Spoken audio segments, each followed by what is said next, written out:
राधे राधे महाराज जी। महाराज जी, क्या पूर्वजों की गलतियों की सजा हमको भी भुगतनी पड़ती है? हो सकता है। अगर हमारा कर्म संस्कार जुड़ा हुआ है तो हमें भोगना पड़ सकता है। जैसे पुत्र की गलती पिता और बाबा को भी भोगनी पड़ सकती है। वो कोई ऐसा कार्य करे जिससे उसके परिवार को पूरे को दंड मिल सकता है, सताया जा सकता है। कहाँ है बोलो? दंड दिया जा सकता है। ऐसे ही बाप बाबा का कर्जा या कोई दुश्मनी या कोई ऐसे कार्य जिनको नाती को भी भोगना पड़ सकता है, पौत्र को भी भोगना पड़ सकता है, क्योंकि हमारा संबंध है।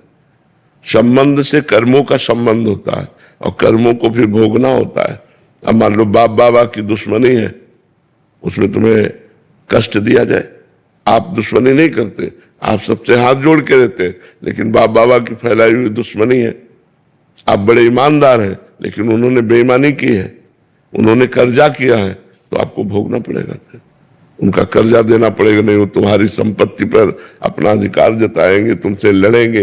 कई तरह के ऐसे कर्म भोग होते हैं जो पुत्र के कर्म भोग पिता और बाबा को भोगने पड़ते हैं, और बाबा और पिता के कर्म भोग पुत्र को भी भोगने पड़ते हैं, क्योंकि कर्मों का संयोग होता है।